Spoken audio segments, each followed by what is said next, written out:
the CEO of Totle, and we're going to be talking about his company today. Hey, David. Hey, thanks for having me. Welcome. So, can you tell me what your company does? Yeah, terrific. So at Total, we're building a portfolio management solution and a decentralized exchange aggregator. So similar to your hotels.com or Kayak does for your travel, we actually compare the prices of assets on decentralized exchanges. So user comes to Total and they come with their wallet, and they can see the crypto assets that are in their possession, all their tokens. And then just by simple UI and dragging some sliders, they can change the allocations of their assets. And then with one transaction to the blockchain, our smart contract, family of smart contracts, goes out and compares the prices at decentralized exchange venues and executes the transaction and bring the assets right back to your wallet. That's excellent. So, I guess the hypothesis is that one of the decentralized or a few of the decentralized exchanges are going to win, and you guys are going to. There's still going to need to be some sort of way to access all of them.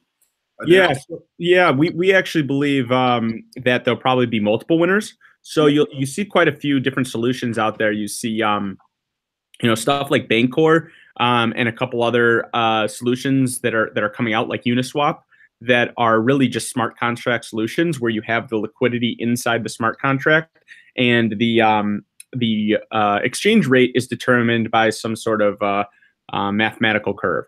And there is the swap. Right. You have solutions like AirSwap and Kyber that are more like basically those are smart contract solutions, but the liquidity is not in the contract. You're actually connecting market makers and takers through a smart contract negotiation. And then you have your regular order book systems like 0x relayers or Ether Delta. So you have quite a few different solutions. So we don't think it's going to be a one-off winner. I think there's room for plenty. And that's why, yeah, you'll need something like Total so you don't have to go and study the different protocols and systems. If you're a new user to the space or a power user, you may want to constantly be comparing the prices among these venues, and you don't want to be doing that manually. Okay, so why is it only for decentralized exchanges? Why don't you have it for centralized exchanges as well? Yeah, that's a good question. So that goes back to really our core mission of our company. So we really draw the line at the private key. We don't want to ever take possession or be a custodian of assets. We don't believe in crypto custodians, really, is really what it is. We really are promoting the inherent benefits of blockchain, which are that users can keep possession of their assets. They don't need centralized exchanges necessarily. You can trade directly from your wallet in a peer-to-peer fashion, and that's how trading crypto should be. But it's just not that way because the tools and the infrastructure is not there yet. And hopefully with Total, more of that will exist going forward. So are there other companies trying to do what Total is doing specifically? I wouldn't say that there's specific competitors. I would say that there are some other companies out there that are trying to solve the same problem in a different way. So you see things like Shapeshift is Prism. And so, I met Eric Voorhees at the Token Summit in Los Angeles not too long ago, and speaking to him about his solution, where he's really providing more of a derivative solution than an actual, I guess, true asset custody solution. So you're actually making a bet on assets going up and down in value with Prism, and you're not actually getting possession of them. However, you're able to create a diverse portfolio in just one transaction. Okay, that's pretty cool. So can you give me sort of like what happens for Total to be a unicorn, to hit $1 billion? What needs to happen? There needs to be a shift greater than there has been from centralized exchange trading to decentralized exchange trading, and that is our bet that will happen. Whether it happens next month, next year, 2 years from now, 5 years from now, we're not dependent on that specific date. We're preparing.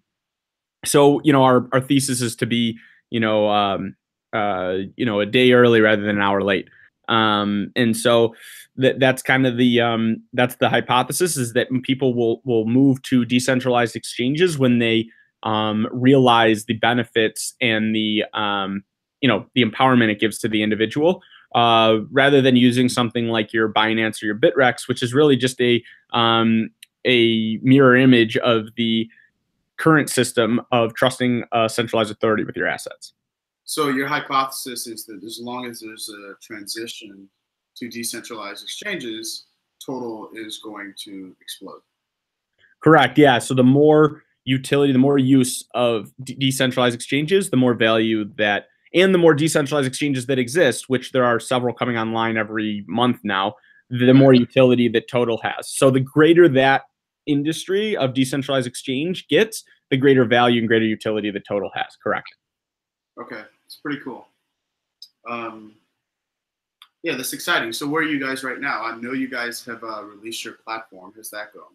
Yeah, so we have about 1,200 users that have come and kicked the tires on our platform. It's a 0.3 release, so we're promoting it as a way to for people to come and try it out and make real trades. It's on mainnet. You can go to totle.com, totle.com.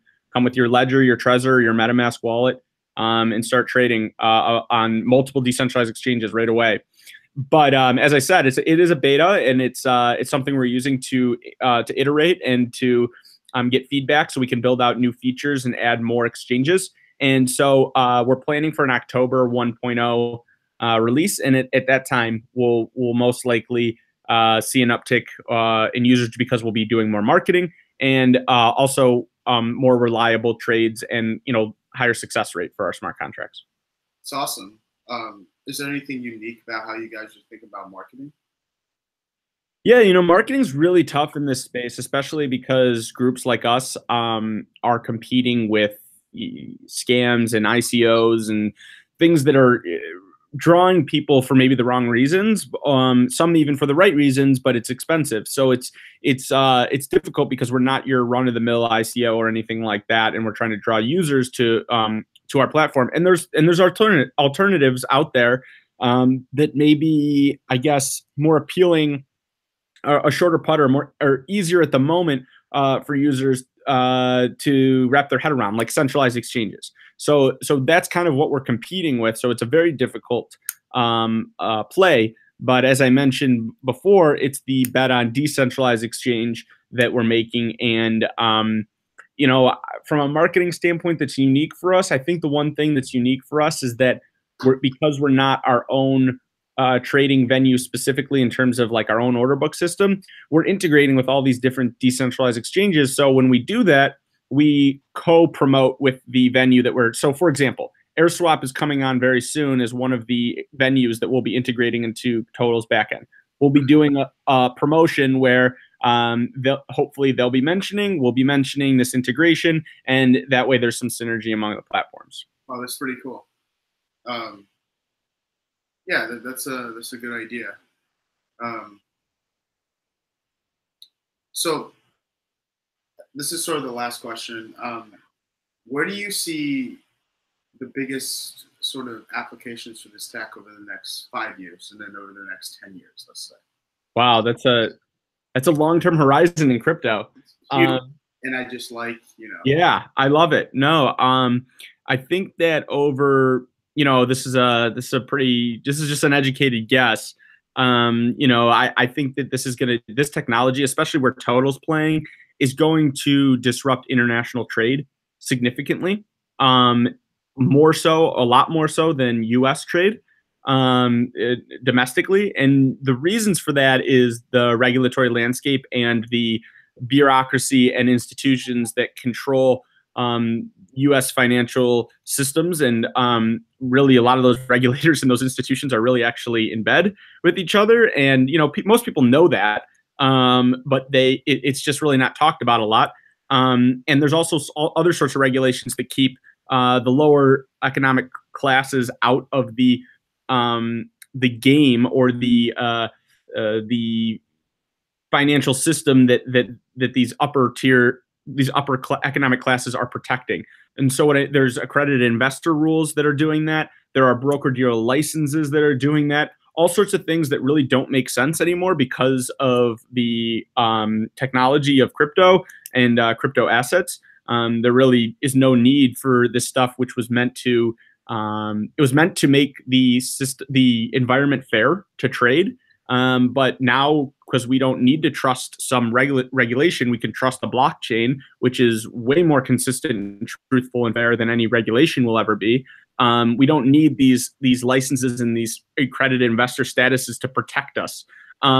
So there will need to be alternative regulation. So I'm not arguing for anarchy. I'm not an anarchist, but I think that there needs to be a new framework because we're trying to stick a square peg in a round hole, if you will, with the 1940s regulations that we're going by for crypto assets. And then, so I mentioned that's why I don't believe it's really a great fit for the U.S., but internationally, it's an amazing fit. If you go around the world, we're talking, we have employees and we have team members that are in South America and in Europe, and these areas don't have the access to finance or markets, right, for investing into opportunities that are really they're really just great investment opportunities that they don't have access to. So this system, this technology allows for international trade in a way that's trustless, seamless, and level. So I really do think that this is going to disrupt the international trade markets first. And you kind of already see that a little bit, especially with Binance going and moving to Malta, some island nation. I mean, even 10, 15 years ago, if that would have happened, that would have been the craziest thing. No one would have ever have thought such a thing 10 or 15 years ago. But now it's not that crazy. I mean, it's such a flat world in terms of how everyone's connected, that them moving to Malta, really, it didn't change anything. They're just operating the same thing they were, whether they're in Hong Kong, Japan, Malta, Greece. It doesn't matter where they are, because this ecosystem is connected through the internet, and the blockchain doesn't it doesn't discriminate, or it doesn't matter where you are geographically. It's cool. So I was interviewing another founder, and his hypothesis was that before there's user and adoption, like consumer adoption of the blockchain, what you're going to see is more enterprise stuff. So the question is, for your platform, enterprise use would be, large financial institutions using it to trade, et cetera, et cetera. Is that something that you guys have thought a lot about in terms of, how you design the fees that you charge on the platform, but also how you think about your marketing? Yeah, that's a really good point. I think that we're purposely not building a institutional trading product.